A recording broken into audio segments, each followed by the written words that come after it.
అసహనం వచ్చి ఏ స్థాయిలోకి వెళ్ళిపోయాడు అని అంటే, మొన్న అంబటి రాంబాబు అన్న విషయంలో చూసాం జంగల్ రాజ్ పరిపాలన ఎలా జరిగింది అని. దానికన్నా ముందు విడుదల రజనీ గారిని ఏ రకంగా అటాక్ చేసినారో చూసినాం. దానికన్నా అదే రోజు బోళ్ళ బ్రహ్మనాయుడు అన్నను ఏ రకంగా అటాక్ చేసినారో చూసినాం. కొద్దిగా అటు ఇటుగా కాకాని గోవర్ధన్ అన్నను ఏ రకంగా అటాక్ చేసినారో చూసినాం.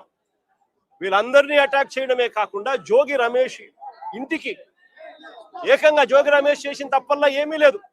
చంద్రబాబు నాయుడు గారిని, ఆయన కొడుకును, వీళ్ళందరినీ కూడా ప్రశ్నిస్తూ మీ చిప్పు రిపేర్ చేసుకోండి అయ్యా, ఇంత అన్యాయమైన పని మీరు చేస్తా ఉన్నారు, ఇది ధర్మమేనా అని చెప్పి అడిగాడు. అంతకన్నా ఇంకా ఏమి చేసి అడిగింది కూడా లేదు. అలాంటిది చంద్రబాబు నాయుడు గారు అసహనం ఏ స్థాయిలోకి వచ్చింది అంటే, ఇప్పుడే జోగి రమేష్ ఇల్లు చూసినాం. ఏకంగా యాసిడ్ బాటిల్స్ తో, పెట్రోల్ బాంబులతో, యాసిడ్ బాటిల్స్ కూడా, ఇన్ఫాక్ట్ బంగ ఉబ్బింది. గోడ చూస్తే యాసిడ్ మరకలతో గోడ అంతా ఇదైంది. యాసిడ్ మరకలతో, పెట్రోల్ బాంబులతో ఏకంగా ఇల్లంతా కూడా డోర్ కూడా కాలిపోయి మొత్తం అంతా కూడా చిన్నభిన్నమైపోయిన పరిస్థితి. అక్కడే ఎలక్ట్రికల్ ఫ్యాన్ రెగ్యులేటర్ స్విచ్చెస్ అన్ని కూడా ఉన్నాయి.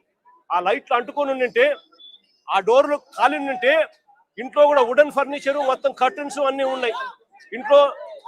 ఇంట్లో రమేష్ వాళ్ళ నాన్న 80 సంవత్సరాల వయసు. ఇంట్లో రమేష్ వాళ్ళ నాన్న ఒక్కడే ఉన్నాడు. లేయలేని పరిస్థితి, నడవలేని పరిస్థితిలో ఉన్న వ్యక్తి ఇంట్లో ఉన్నాడు. ఇది హత్యాయత్నం కాదా అని అడుగుతా ఉన్నా నేను. ఇది చేయడం ధర్మమేనా అని అడుగుతా ఉన్నా. కేవలం ఒక బీసీ నాయకుడని, బీసీ నాయకుడిగా ఎదుగుతా ఉన్నాడు అని, బీసీ నాయకుడిగా వాయిస్ ఉంది అని, ఆ బీసీ నాయకుని వాయిస్ను అనగదొక్కాలి అని చెప్పి దుర్మార్గపు ఆలోచనలు చేయడం ఎంత మటుకు ధర్మం అని అడుగుతా ఉన్నా.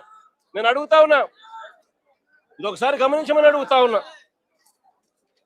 జోగి రమేష్ ఇంట్లో దాడికి రమేష్ ఇంటి మీద దాడి జరగక మునుపు, అంటే దాదాపుగా రమేష్ ఇంటి మీద దాడి ఎన్ని గంటలకు జరిగింది? 5ంటికి దాడి జరిగింది. 5ంటికి దాడి జరిగితే ఆ దాడికి సంబంధించి పోలీసులు, చంద్రబాబు నాయుడు గారు, తెలుగుదేశం పార్టీ వ్యక్తులు ఏ రకంగా కాన్స్పిరసీ రచించినారు అనే దానికి ఇదిగో చూడండి. ఇది 2 గంటల ప్రాంతంలో తీసిన ఫోటో. అంటే ఇదే సర్కిల్లోనే ఇక్కడ